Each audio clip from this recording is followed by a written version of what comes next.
Hi there, welcome back to another show of The Couples Corner, a place where couples connect. I am one of your co-hosts, Katie Lemieux.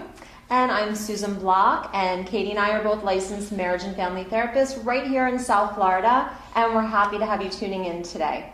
Excellent. And so today we have a very special guest because she's very special to me. I have another business called the K2 Visionaries and the Private Practice Startup, and Dr. Kate Campbell is my business partner over there. So, AKA BP. AKA BP. So we're super excited to have her actually as our guest because usually we're interviewing other people in our business. Yes, it's interesting to be on the flip side today. So thanks for having me, ladies. Welcome. Awesome. We're happy to have you. And so Kate is a licensed marriage and family therapist, and she is going to be talking to us today and as well as you about how to heal from a betrayal in a relationship or rebuilding trust. Exactly. After a betrayal. How to rebuild trust after a betrayal. Awesome. Yes.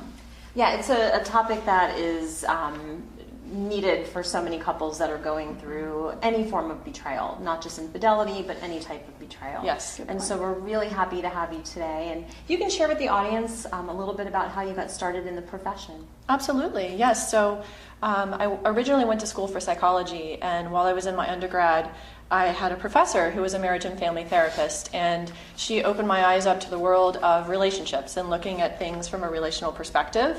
And I really just fell in love with the theories, and that inspired my passion for going to school to become a licensed marriage and family therapist. I ended up getting my PhD as well from Nova Southeastern University. And so I'm really passionate about working with individuals and couples who are looking to develop a more meaningful and satisfying relationship.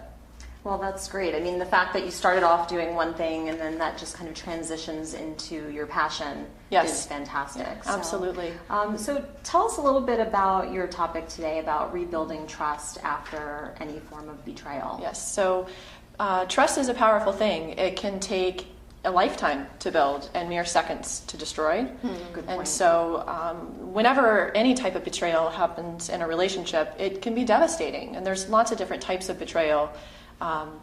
Depending on the context, it's going to depend on how deeply it affects the individual and the relationship, and it can take some time to rebuild from there. Definitely. Sometimes people aren't able to rebuild, but I've worked with hundreds of couples who are able to rebuild the relationship and develop an even more satisfying relationship than before the betrayal.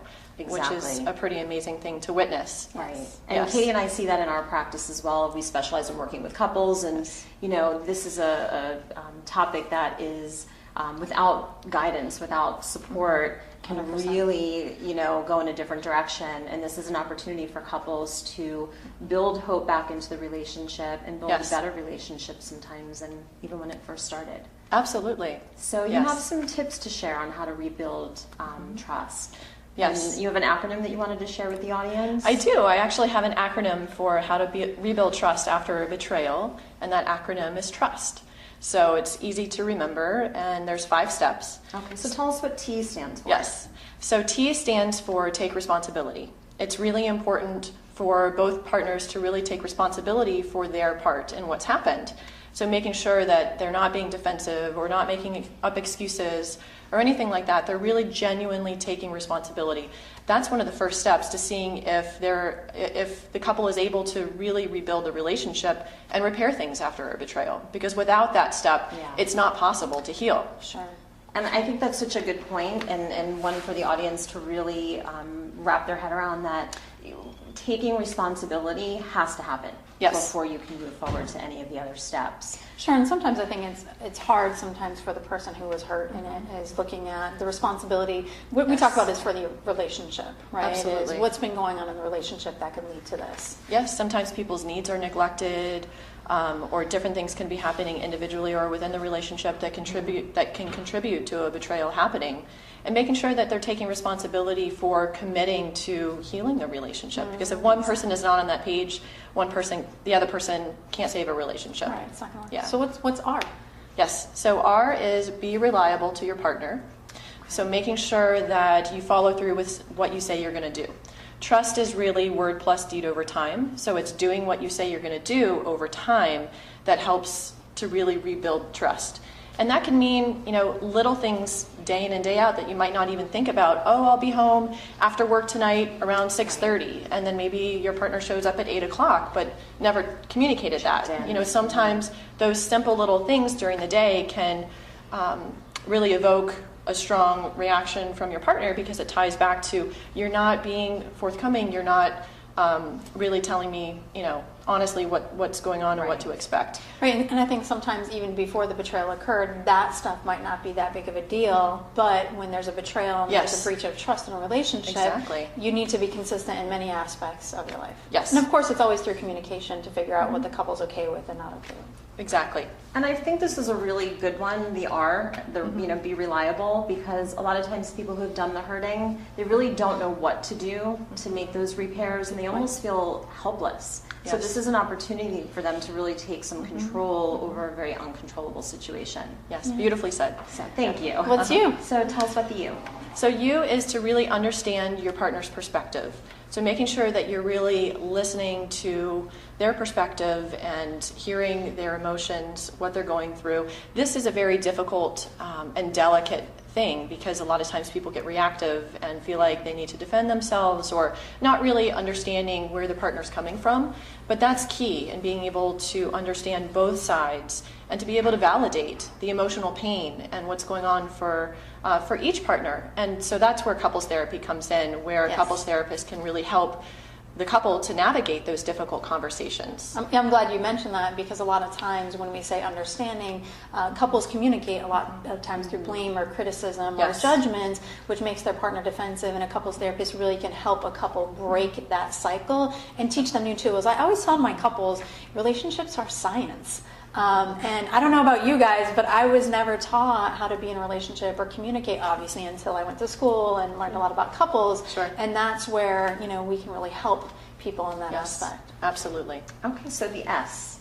S is to really speak openly and honestly. So making sure that you're forthcoming with your partner, you're communicative, you're not hiding anything, not keeping any secrets or anything like that. And that's where the couples therapy can also help partners navigate that process. Gotcha. So just keeping the communication lines open, even if the topic is delicate or kind of makes you feel a little uneasy, it's still important to communicate about those things. Yes, so absolutely. I'm glad you brought that up. And as you guys are talking, I'm also thinking a lot of times what I've experienced is people are afraid to share the full and honest, complete everything that's been going on, because they're afraid to hurt or injure their partner. But we actually know that the inverse is true. Right? Yes. And so speaking openly and honestly, even when you think like, oh, this is going to hurt if I tell them this or whatnot. Because partners will have a lot of questions after a betrayal happens, and being able to speak openly and honestly about what's happened, you may have a negative reaction from your partner after hearing, but that's a very important process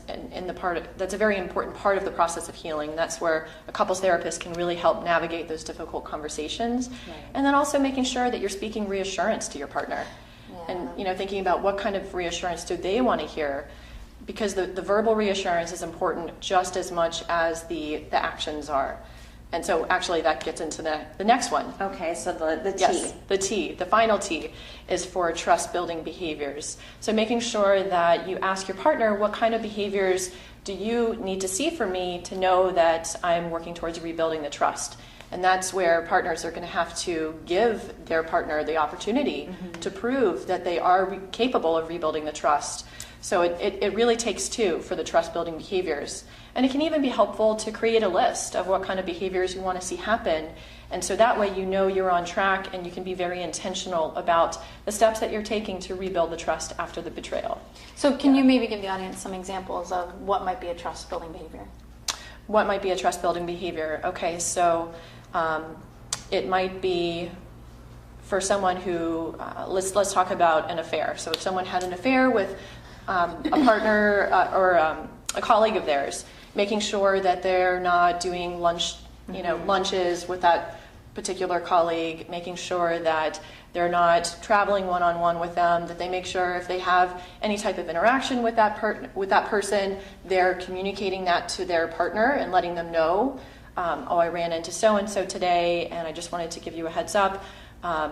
Just making sure that you're clear on what the boundaries are for the relationship. And I think a lot of couples going through that, they almost feel that there's a shift in hierarchy during that time, where it almost feels like a parent-child in a sense, but at that moment it's really important for them to understand that it's necessary and vital to continue rebuilding. Yes. So, or maybe another trust building behavior might be, an open passwords. So for a bit of time, they have, their partner is able to access their phone, they're able to check their emails, and those sorts of things. So, these are great suggestions, and I love the acronym TRUST. Yes. It's a really great way to help couples that are going through this kind of bullet point what they need to do step by step. It's an easy way to kind of remember. It's not an easy process, though. No, definitely Very true. Can you not. just kind of go over them for our audience again? So T? Yes. So T, you have take responsibility, and then R is be reliable. U is understand your partner's perspective. S is speak openly and honestly. And then the final T is trust building behaviors. So that's the TRUST acronym. Awesome. Great. So, this is, I think, a topic that so many couples are really struggling with.